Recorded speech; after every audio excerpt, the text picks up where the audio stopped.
Odokotela besikhumba abasebenzisana nenhlangano yomdlavuza wesikhumba bahlole amakhulu eziguli ngaphandle kokukhokhisa njengengxenye yomkhankaso wosuku lokuqwashisa ngomdlavuza wesikhumba, i-National Skin Cancer Day namhlanje. Lo mkhankaso uhambisana nomyalezo obalulekile. Umdlavuza wesikhumba owaziwa ngele melanoma skin cancer ngeminye yemidlavuza ephezulu eyilishumi ehaqa abantu baseNingizimu Afrika. It is on the increase. The incidence of melanoma is now so high that we probably, I say probably because we do not have specific statistics yet, that we're probably now the highest in the world and that we have overtaken Australia as the number one melanoma country in the world. Wonke-ke umuntu wakuleli usengozini. Akhathalekile ukuthi unebala elinjani lesikhumba.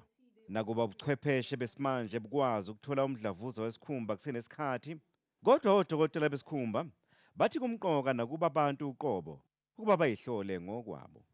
We have what we call the ABCD rule, where we look at a mole that becomes asymmetrical, where it was, for example, round before, where the borders B become irregular, the color starts changing, and it's not necessarily only changing from slightly brownish to black color, also irregularity of color, decrease in pigment, disappearance of color has to be looked out for. And then we look at the size of the diameter of the mole. Any mole that suddenly increases in size, one has to have checked out.